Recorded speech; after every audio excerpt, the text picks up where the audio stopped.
Hello, friends. Welcome to another edition of Low Code Campfire. This is the one for Friday, June the 2nd, 2023. This is episode number 100, and I think most of you have been around for all of those, so thanks for joining. We've got topics like talking about error trapping, so errors, what errors, but we'll take on whatever it is that you have for us today. This is an event we do every Friday. It's an all skill levels welcome kind of an event where we get together and share techniques, challenges, experiences with low code in general, Plantain app in specific. These are recorded and they're all out on our YouTube channel, youtube.com/PlantainApp. So do subscribe to that. We'll run this agenda. Basically, we'll say hello and then we'll do first call, and then we may get to any of the others, but after a while, after an hour or so, we'll go into our Afterglow segment where we just have a chat, enjoy each other a little bit, and get to know each other a little bit better. But do engage with us. This is a meeting format. Jump in, show and tell. If you want to show something, let me know. We'll share. But chat with us, engage. If you've got noise going on behind you, please mute. Other than that, be nice. You can submit things in advance. We had several things submitted in advance today, which was great. Gives me a little bit of a chance to feel like we're not just on a high wire without a net. But you can use this QR code or just shoot me an email. With that, I will say good morning. Hello, team. Good morning. Hello, hello. Good morning. Morning. Good morning. So we'll move right on into first call. Anybody have something that they want to get right into? I know I had talked to you via the ticket system about a little project that I'm trying to get solved. But I know you also mentioned at the beginning here that you had a couple of things planned. I wasn't sure if that was one of them or not. So should we talk about it now, or should we wait until you're on the list? So I have a slide for you and everything. So holy cow! In a minute, yeah, that's exciting. The expense that I go to slide. Anyone else? Yes, we feel loved. So we can wait until you're ready to run that slide, and I'm eagerly looking forward to it. Good. I have what I hope is a simple question. Yes, sir. When you use the open pop-up form action, where do you set the title of the pop-up window?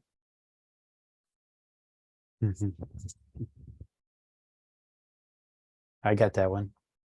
Okay, good. I love it. I was about to jump in, but go ahead, Mark. I like that idea.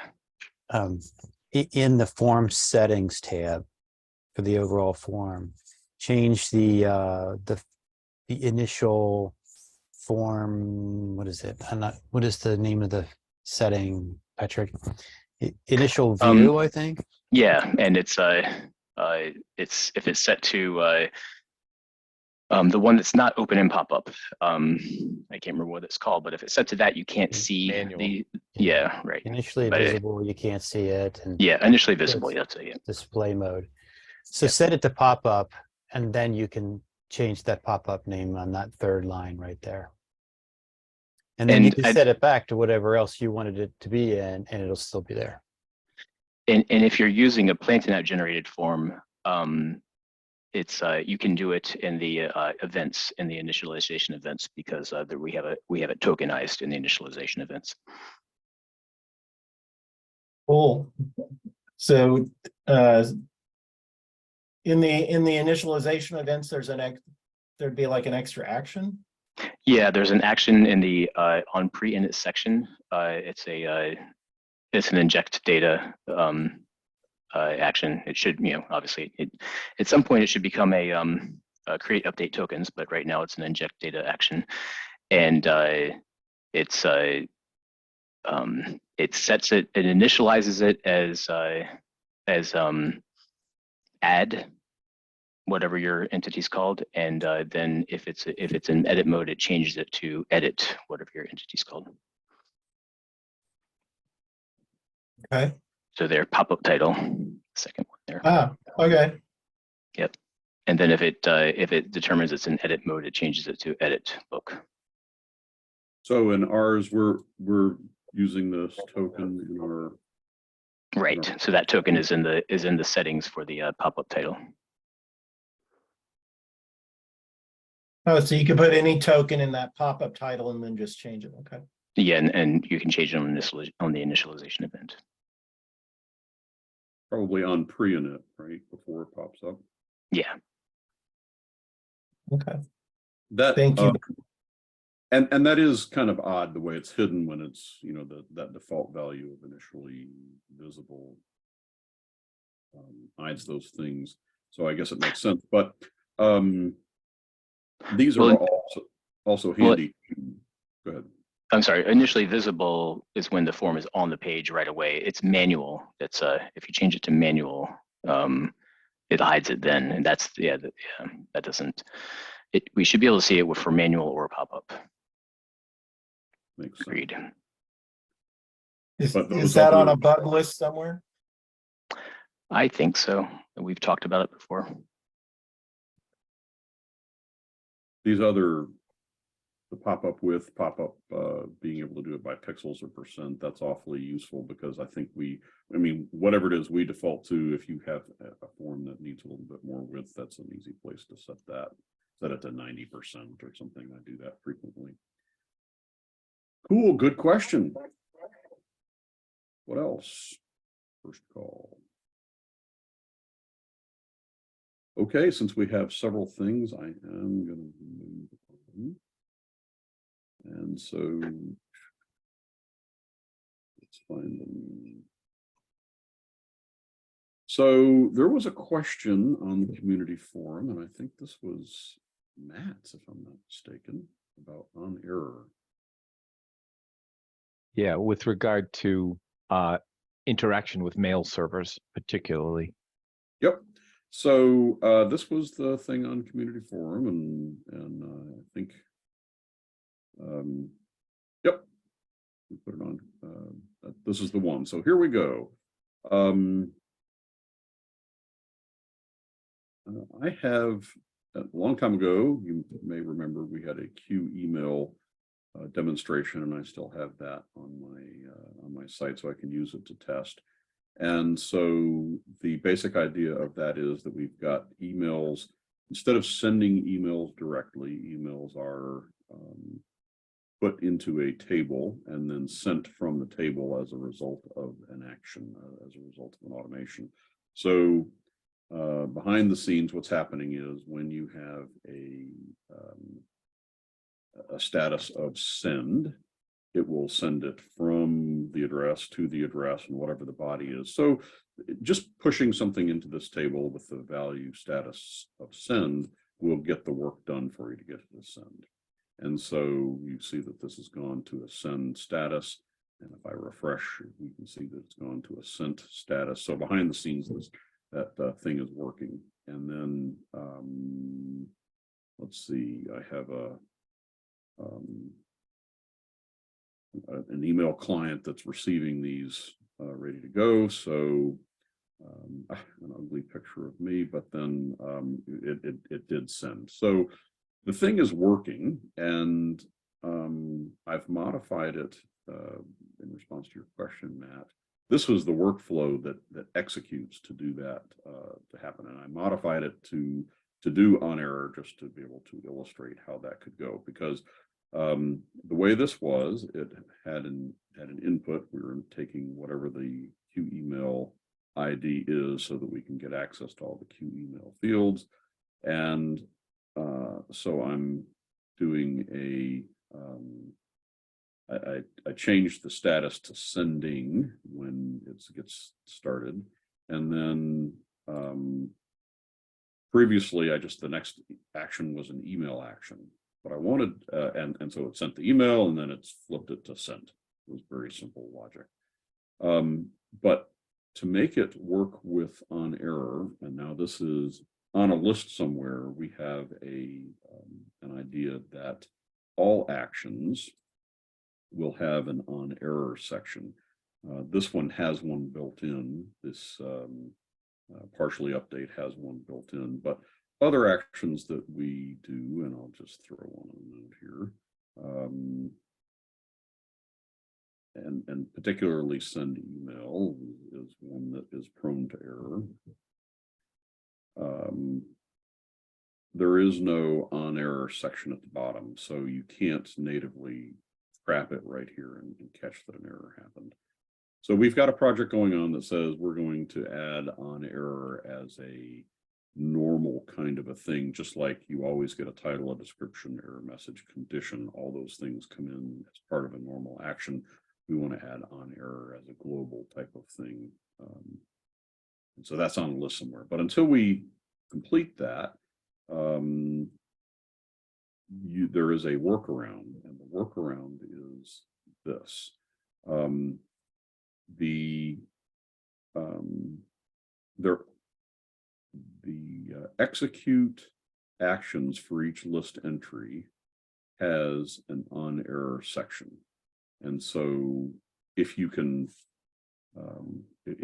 put whatever that you want to do error trapping on inside of an execute actions for each list entry, you can error trap. Because I'm not really iterating through a list at this point, and yet I need a list to work with in order to do. Okay, now I'm feeling silly. Let me see if,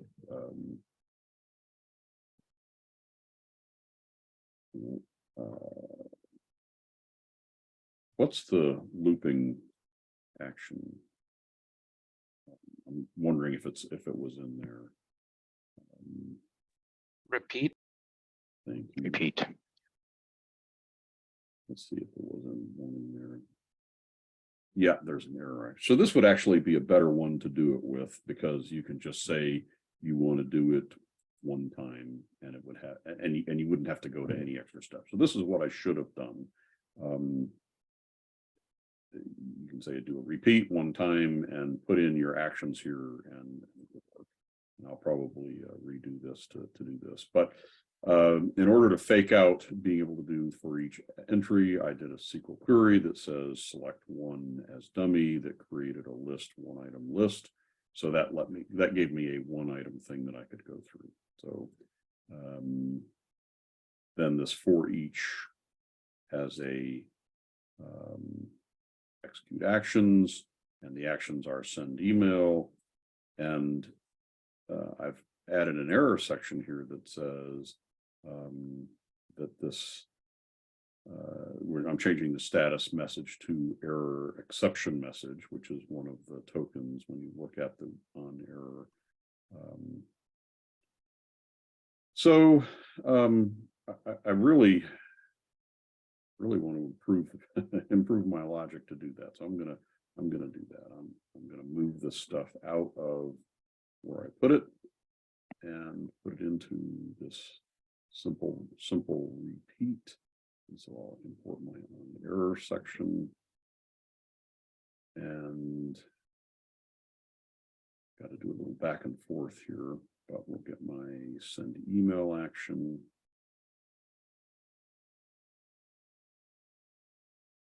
And that will go in the action list.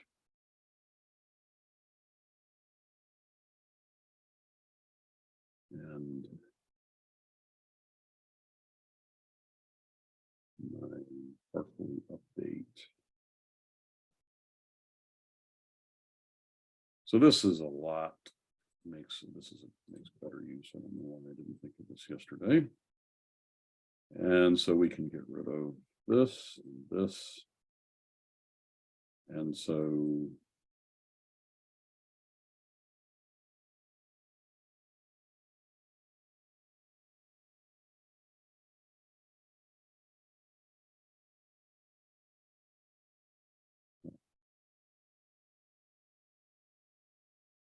time, it does the send email.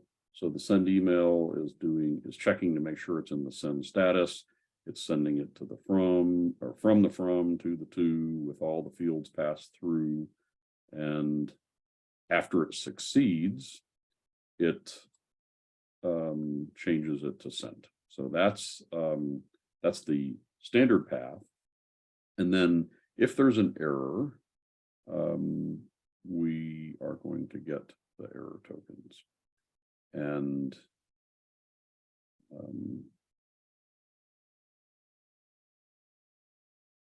this isn't, I need to take a note that the on error actions, it's not telling us what the tokens are that it's extracting. So that isn't very helpful there. But let's see if this works. So we'll save this change and force there to be an error. So in my sending, I am going to send it from a bad domain. And I'll just change it to send, say update. So it's going to try and send it. It says sending. And then we're trying to send.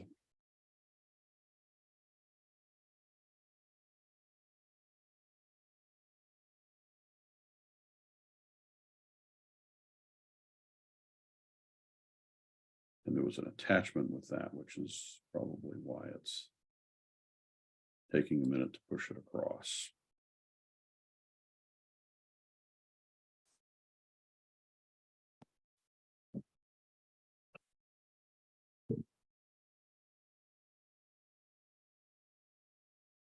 Didn't have any logging in there. So, of course, the thing that I had was working, and then I'm going to remove this attachment.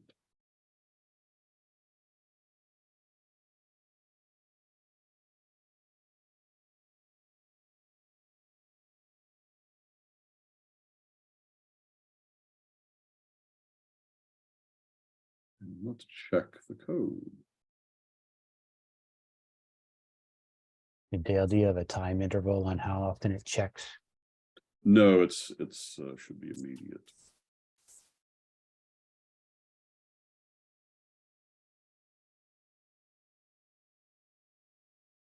On your error condition, you've got your status equals send. Is it sending you should be looking for? Oh yes, this. We'll just take that condition off altogether. That might be the problem.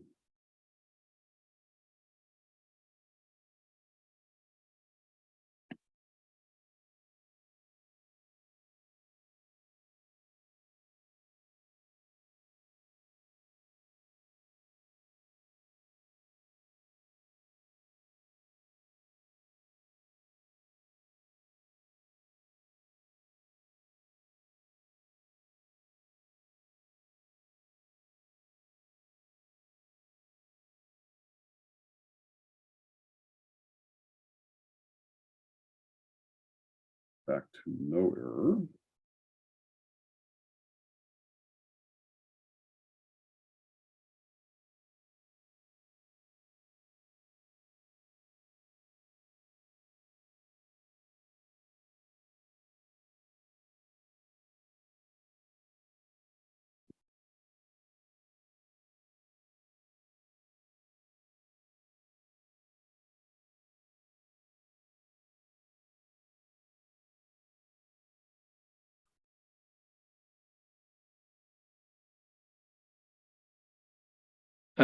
Dale, in your logs, I just thought to check, you're getting a workflow, an execute workflow error. I don't know if that has anything to do with what you're seeing. That's a good. We'll check that too. I am gonna take all my wrapping off, and yeah, let's check that. So,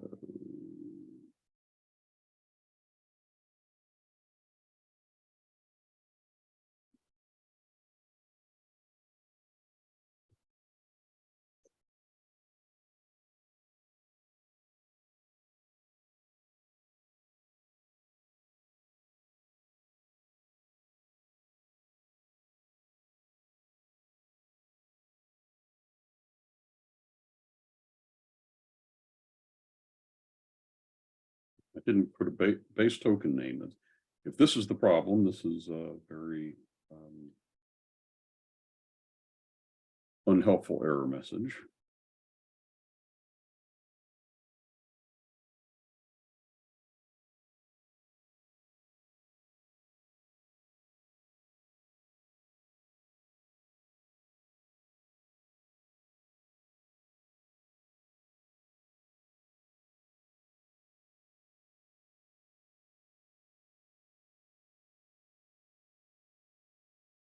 Okay. We got it to at least send now, so that's good. And so now let's see if we can get the error message to work.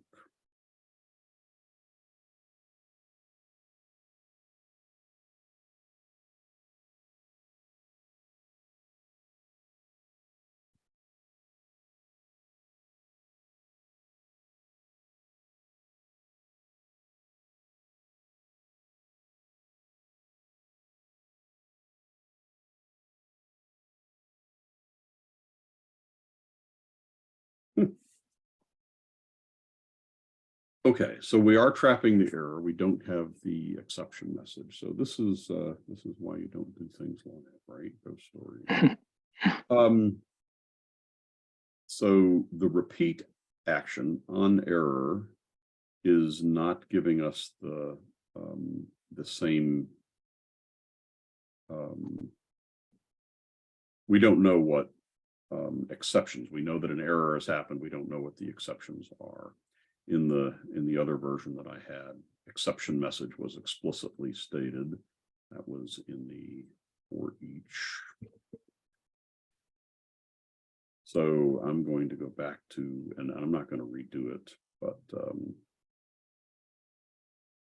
this on error explicitly tells us all the things that you're going to get. You're going to get the exception, the type, the message, the stack, all the details that were thrown. And so I'm going to go back to being the recommendation. So Matt, since you had asked about this specifically, Yes.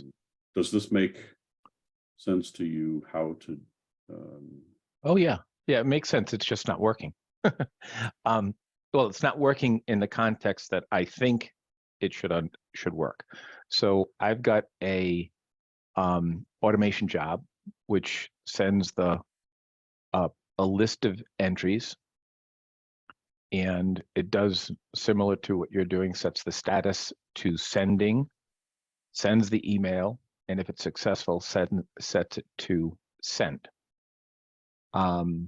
If in the same action stack, I've got an on error, and that changes the status to error, and it theoretically should populate the error info field with the token exception message. Mm-hmm. And when I do something similar to what you've just done, nothing gets populated. So it does not appear to be communicating back from the email server with the exception message. Okay, so since so I am going to take the time to put this back the way it was. So it was, we're going to do just so that we can illustrate that. I had it working, so we'll get it to work. So we need to copy this out again and put it back in the execute actions list.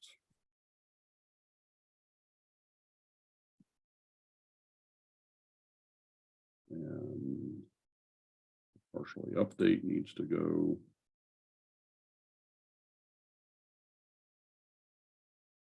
Be nice if this were drag and droppable, wouldn't it? And the on error needs to go.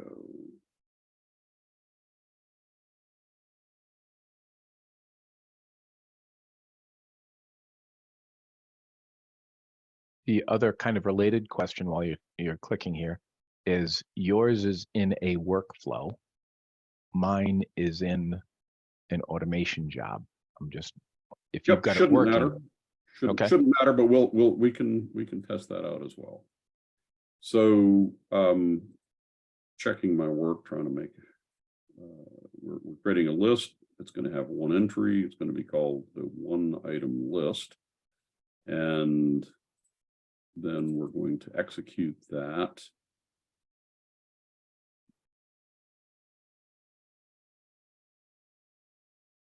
So the list is the one item list.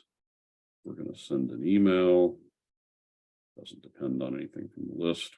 We're going to say it's sent if it's sent. And we're going to change the status to the exception message, which we should have. So let's test.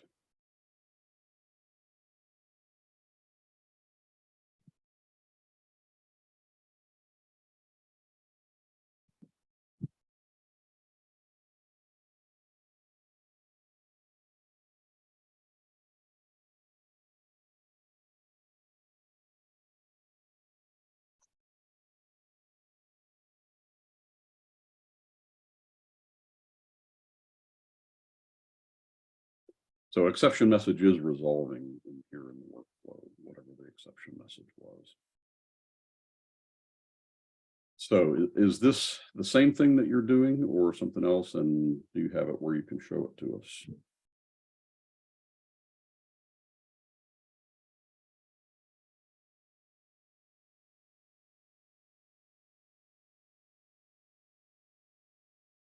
Matt, are you trying to talk? Sorry, I was talking. I was muted. So yes, I do have it. I can show.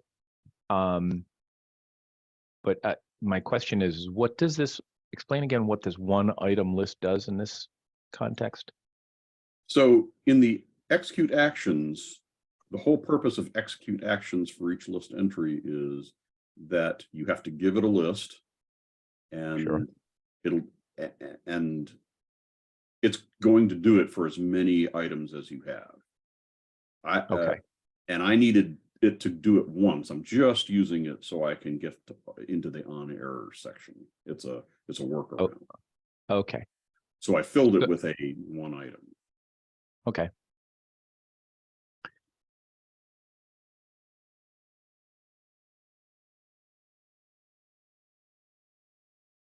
So, I mean, I can show you kind of what I'm doing, and Mhm. if you Well, want. I think if you don't mind, I think that we might be able to spot whatever the issue is. So you're using the on error section in an automation job. Is that what you're? Yes, correct. Yeah.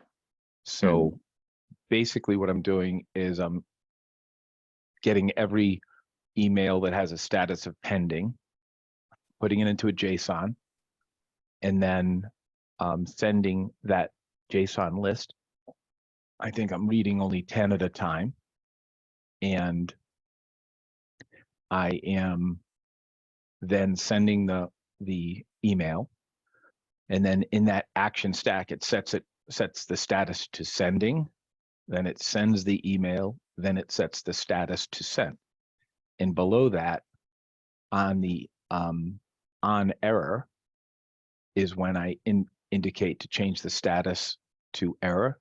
And then I have a separate field called error info, and it populates that, or theoretically populates that with the exception message.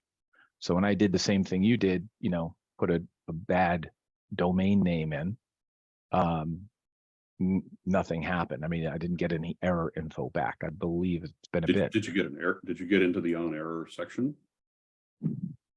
It did switch the status, as I recall, to error, but I never got the exception message back. And so were you using the execute actions for each list entry action? Yes, execute actions for each list entry. The action list was change the status of the email to sending and then sent. In the middle, send the email, and if it failed, it goes to set the error message, set the status to error, and put the error exception message in the error info field. Yep. So the action, as you point out, it is different. Excuse me, we are slightly different context. We're in workflow versus automation, but I have no indication that that would be a problem. Right? Mhm. Those actions should be the same. So I'm going to assume that's not the problem. If you want us to look at it, we'd be happy to set up a time and we can go through it. But Okay, that's fine. Yeah. from a proof of concept standpoint, it does work in that one, and I'm bummed that doesn't also work in the repeat. Mhm.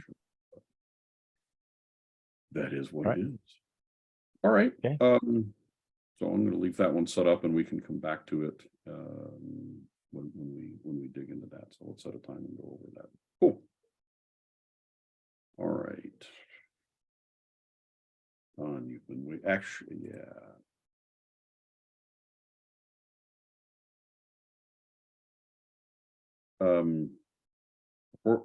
Quick question, Jim, since you're on the call. You had some issues with automation jobs not running, and then you worked with Christy, and I couldn't divine whether or not your issues are resolved or you're still having occasional failure. Do you know?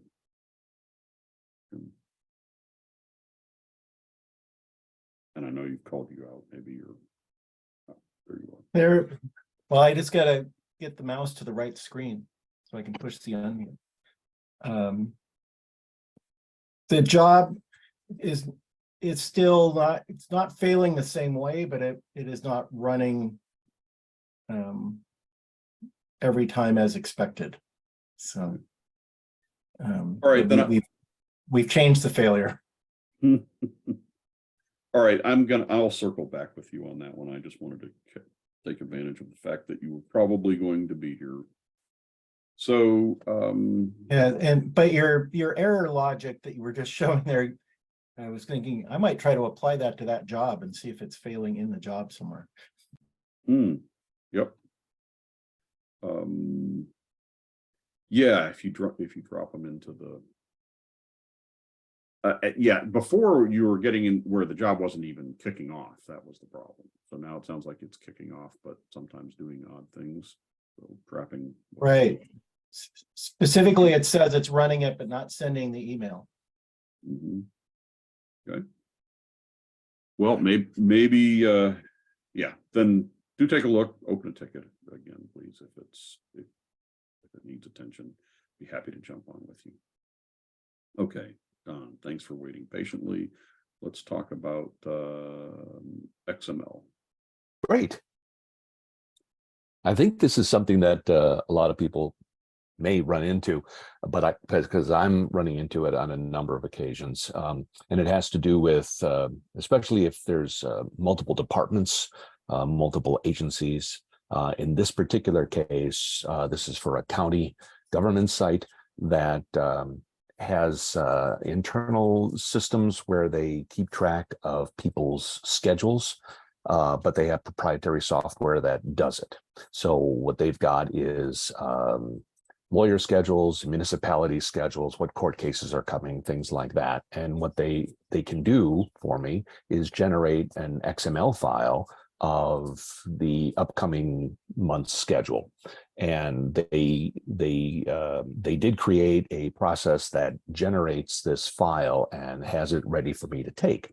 So I have the file. It's you know, if you type the file name into a browser, boom, you see the XML. So it's readily accessible. And then what I need to do is on the public-facing website is to show a table of the calendar. So it's not being shown in a calendar grid, it's just being shown in a table. But that's ultimately what it is. We've had the system working for, it's weird because we've had this thing working for literally a couple of years. And then all of a sudden it stopped working, and we found out that there was some upgrade to SQL Server, that the bulk XML just stopped working. I don't know why we've debugged it and kind of gave up.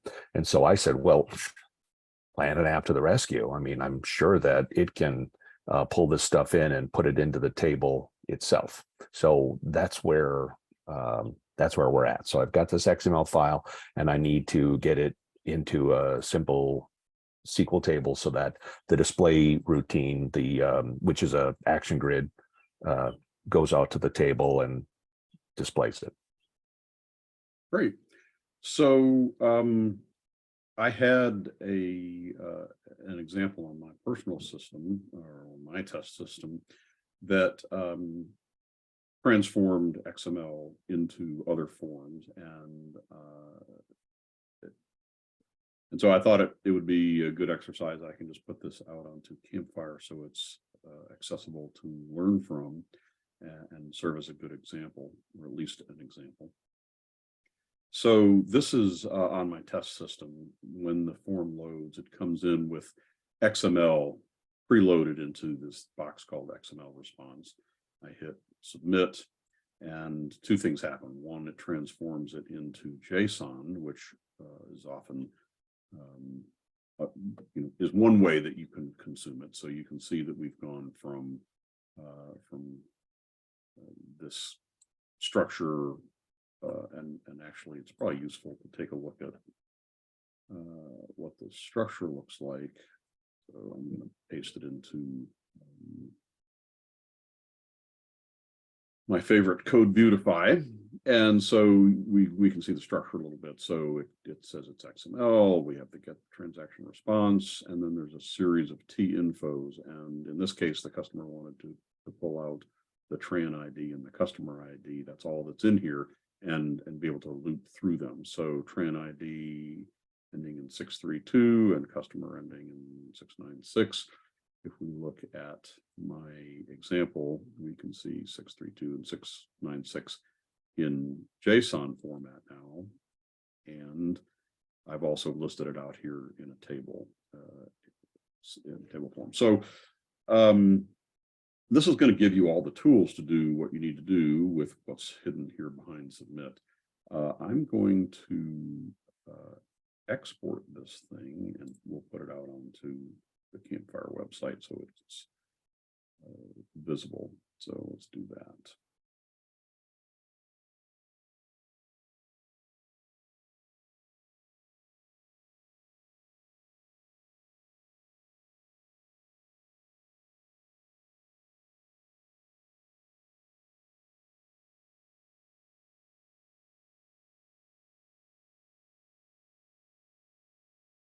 Here we go. And these days I cheat and use the same mechanism to import back. And just grab my module content here. And so I'm going to go out to Campfire. I've got we'll create a page for it.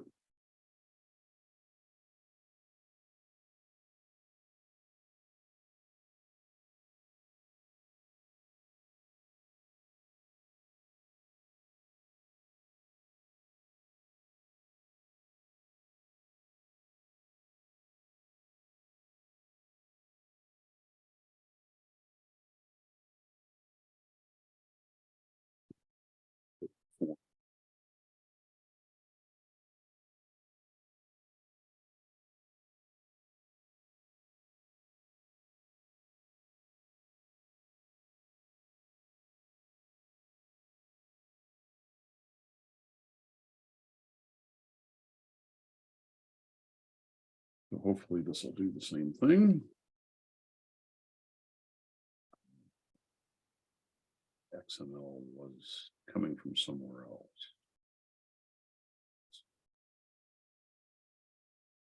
And I'm just going to fully cheat here.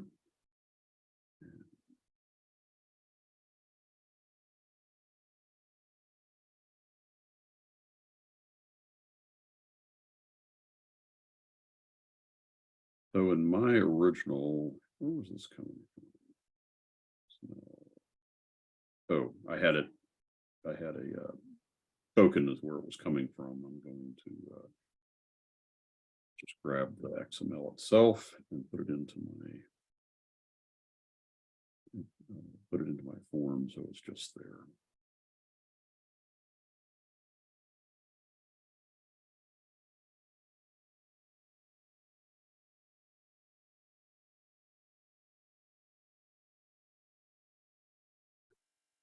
So now we're on Campfire. We press submit. Let's see if it turns it into JSON. So now we've got a working example that you can look at.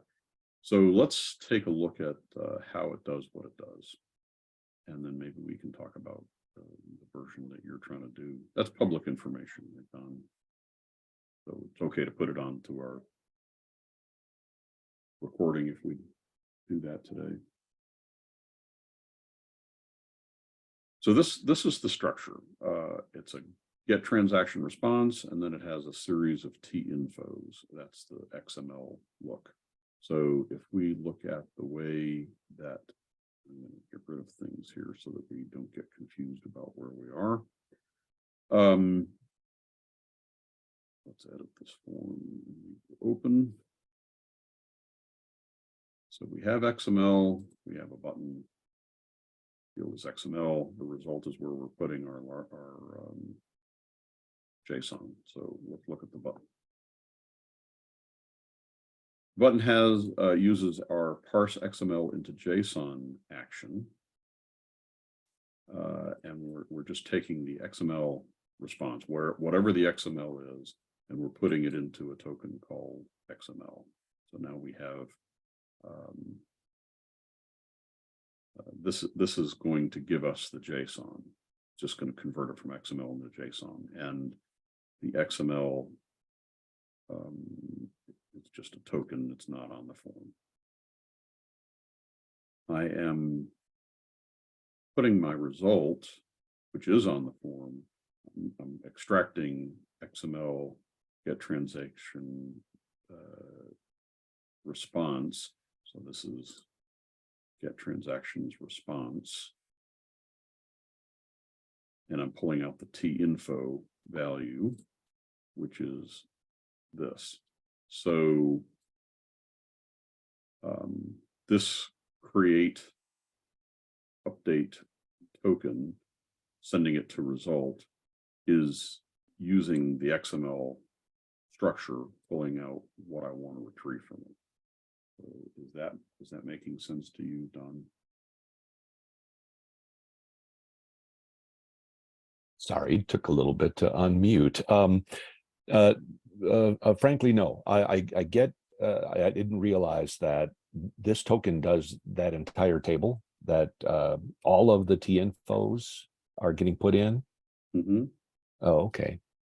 Well, that's So, neat then. When we parse XML into JSON with the action, Yes.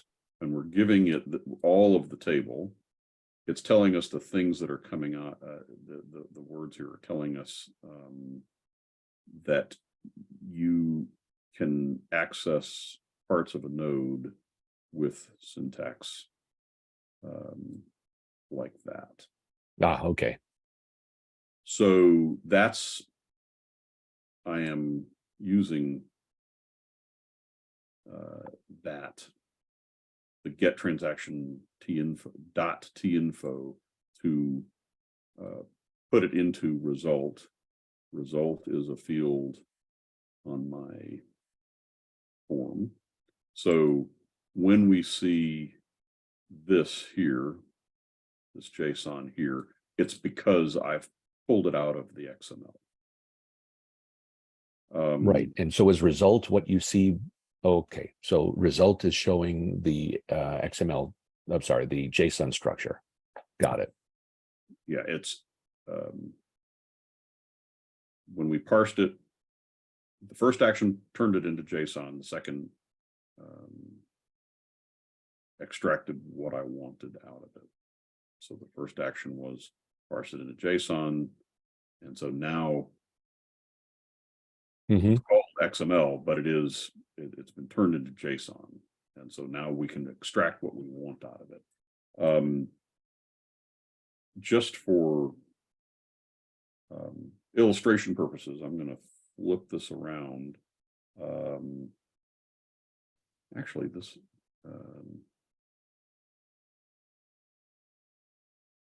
let's just experiment with pulling less specific information. I'm going to just do the whole XML. And so instead of just that fragment that I wanted,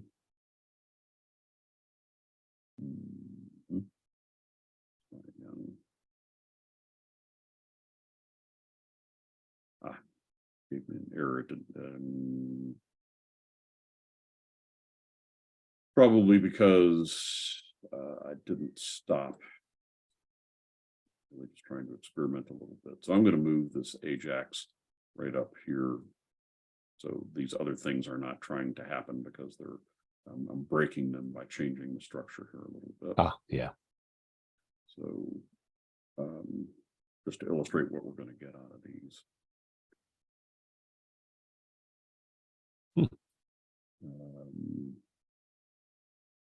So I need to use more of the XML. So I'm going to do this much. The main body, get response, and try that.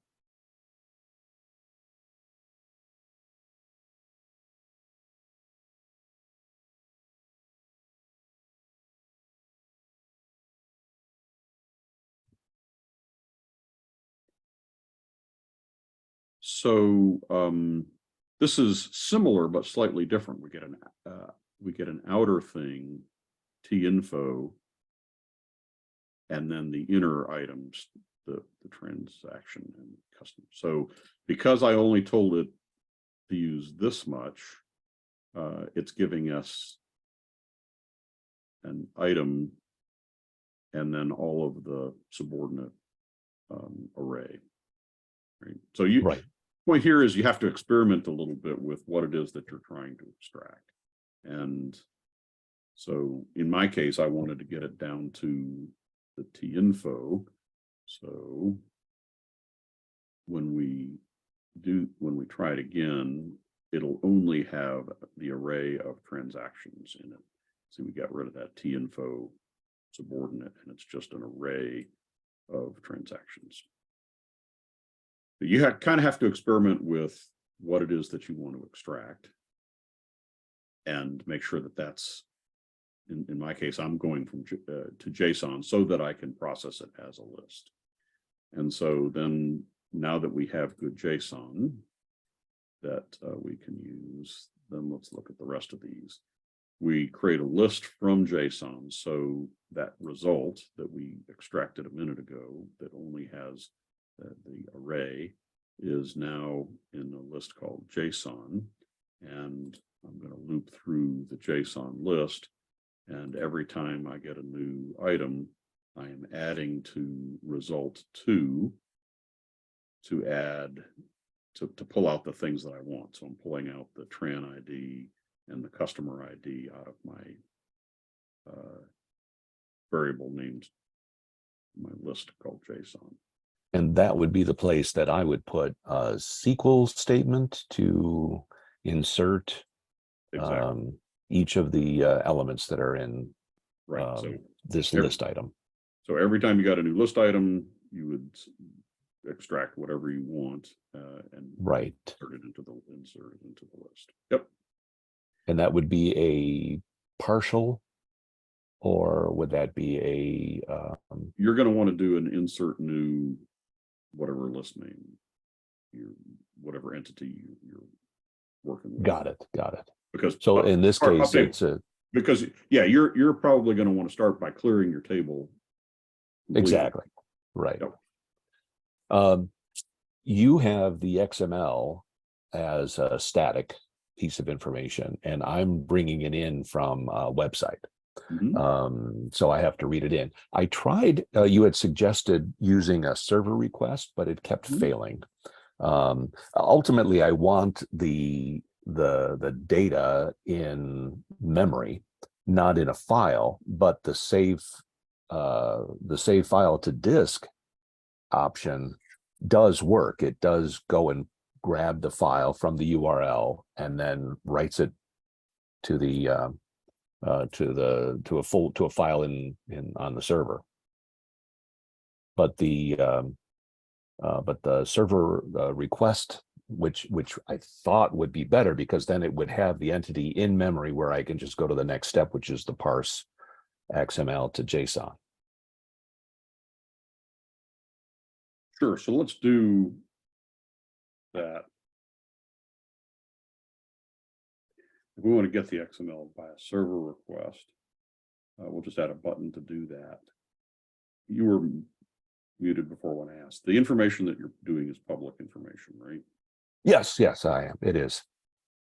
So we're going to do a server request to get that, and I'll fill that in just a second. And then we're also going to do a AJAX so that the screen doesn't clear. And we're going to go do a server request, and your XML is here.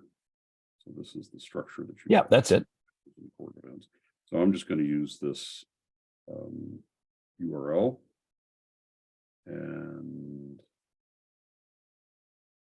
let's keep JavaScript. How did I do that?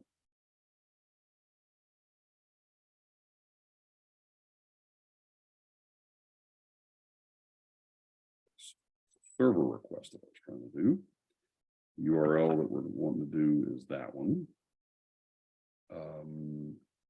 We're going to do a get with no variables. And we want to put the output to result. We're just going to direct, oh, no. We want to put it into XML response.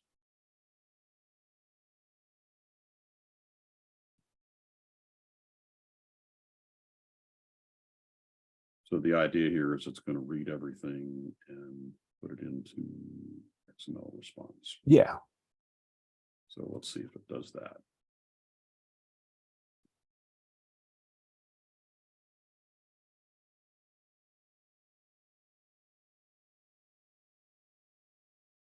Thing is, it's an awfully big file. So, Oh, but there it is. oh, and it worked for you.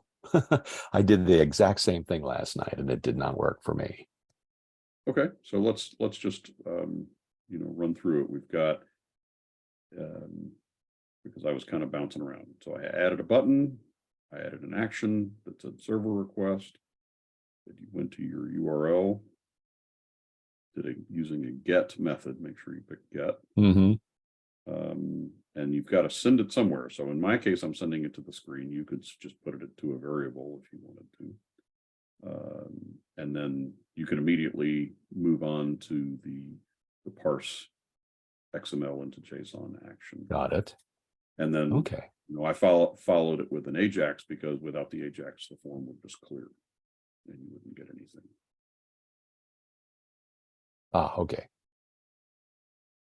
And yep, and all that stuff is there. So once you have that, then you'd work through. In your case, you're probably going to want. We'll take a look at what this structure looks like.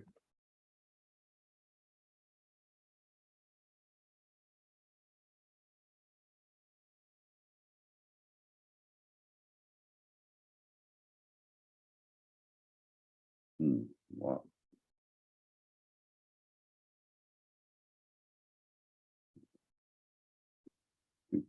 I think there's quite a bit of stuff in there, and maybe I've files. Well, I was getting an error that it could not establish the connection. Okay. With that server request, which was strange, because when you do the save file to disk and you use the source file to be the URL based, that works, and it saved the file, no problem.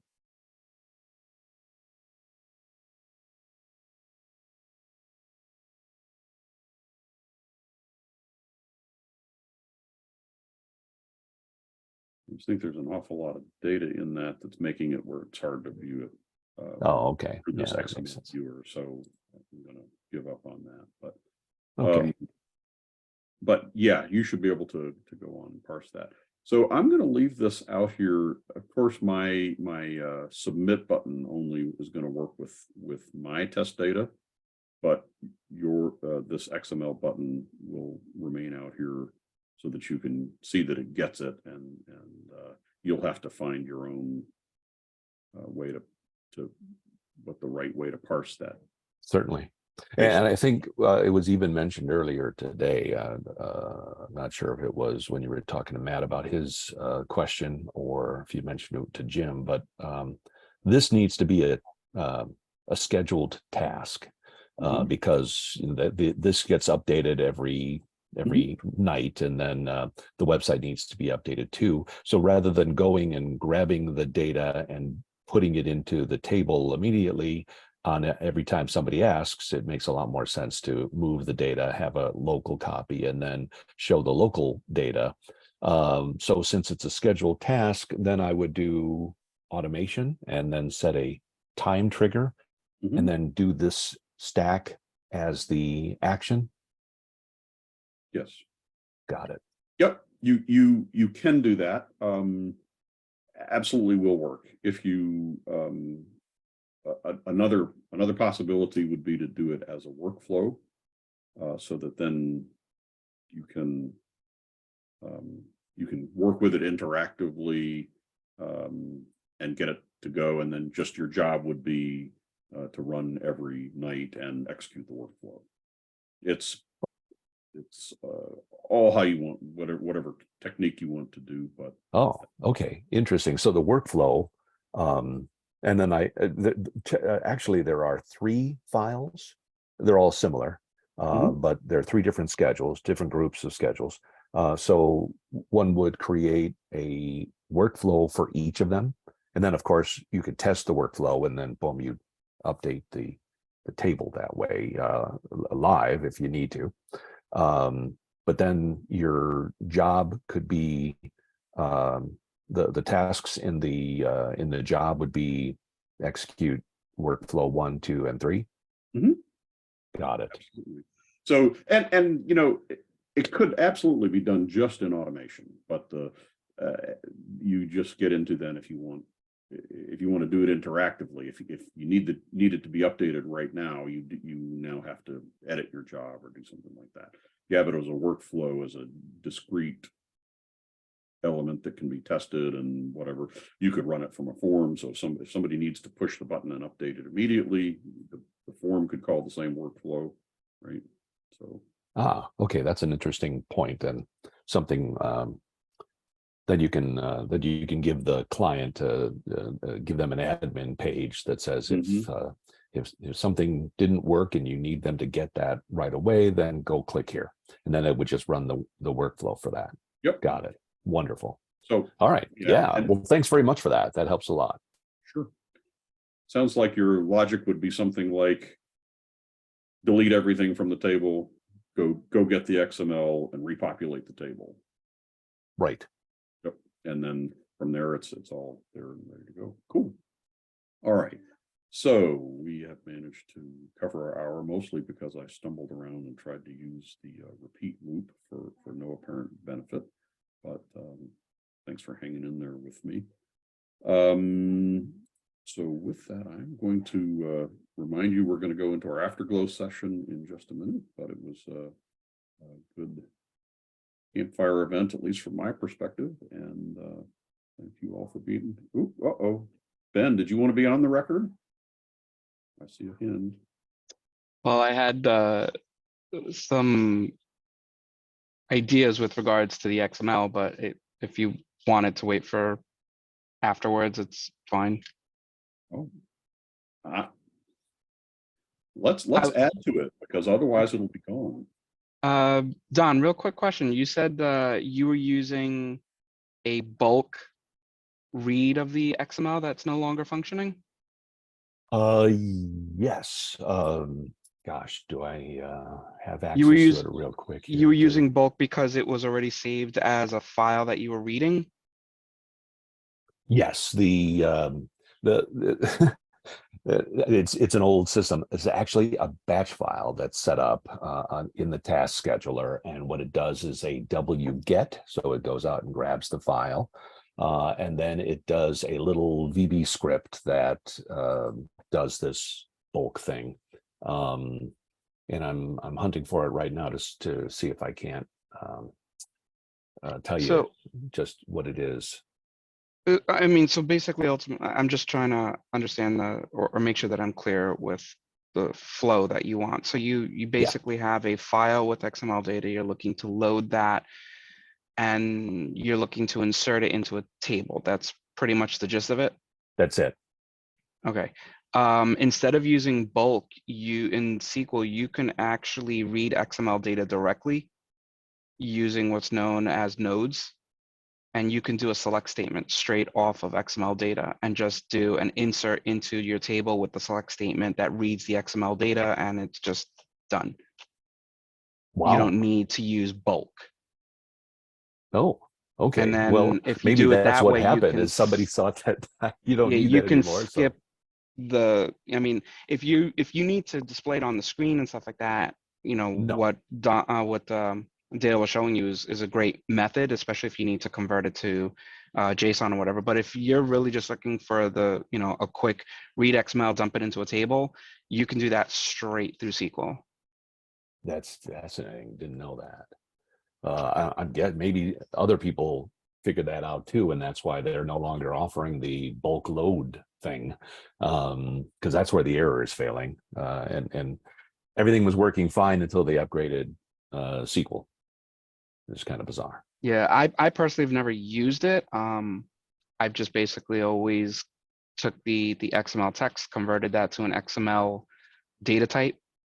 You know, so you pass the string, put it into an XML data type variable on SQL, and then select there's specific way of writing the code, but you're basically selecting from that data type dot nodes, and then you have to kind of give it the root of what it is, and it loops through everything and basically spits it out, and it behaves like a table.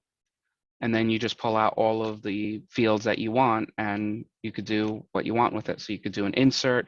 Now, the other thing too, and again, that's just me.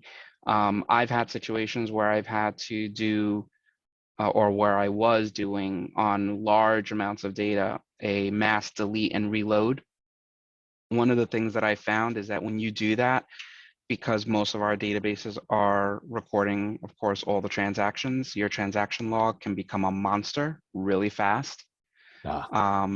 So you tend to want to avoid doing, for large data chunks like that, a mass delete and reload.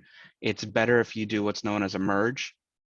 So if you create a merge statement in SQL, you have the ability to say, okay, well, from, you know, your source and your target, if things don't match, so like if it's missing from your target, which is your local data, but it exists in your source, which is your XML, insert it into your local. If it's missing from the source, rather, if it's missing from the source but exists in your target, delete it from your target. It basically synchronizes the data, but it Yeah. only makes the changes that it needs to make. So your transactions are going to be significantly less if a lot of the data is unchanged. Oh, okay. Got it. If every record was unique, then you'd end up with the same log as if it were a mass dump followed by a mass insert. Right. If Okay, you're got it. if you're talking about a situation where everything is basically brand new, then yeah, it's going to be the same exact thing as a delete load. But if you're talking about, well, I'm pulling down basically the same information, but the file is going to have additional information, or maybe information that was deleted. So some of it will be the same, some of it will be updated. Then a merge would be a better solution in the sense of keeping down your transactions. Got it. And now that I'm thinking about it, being that they're creating this thing every day, and it is a calendar of court case schedules, then you know, all that's really changing is yesterday's is gone, and maybe next week or a few items somewhere in the future are being added, but the bulk of it probably is the same. So yeah, that wonderful. That would help. Whereas with the routine that we just went through, it's definitely clearing everything out and starting from scratch and putting all the records in one record at a time. So that's very interesting. I'll take a look. The SQL to get the XML, can it literally get the XML from that URL that I showed, or do you need to first copy the file over? You would still, you basically would still use what Dale showed you with the retrieving the file using a server request. You dump that into a field and then pass that field as a bind token to your SQL query. And then in your SQL query, you do the rest. Got it. Wow, very interesting. Okay. So this is what I like It's an about alternative. Campfire, right? Because I answered Don's question, and versus trying to get down to, but what's the right technique to use in different cases. So thanks for adding that, Ben. Cool. All right, so now we are officially in overtime. Say happy low coding. We'll see you guys again next Friday, same hour, and enjoy your week. Thanks, guys.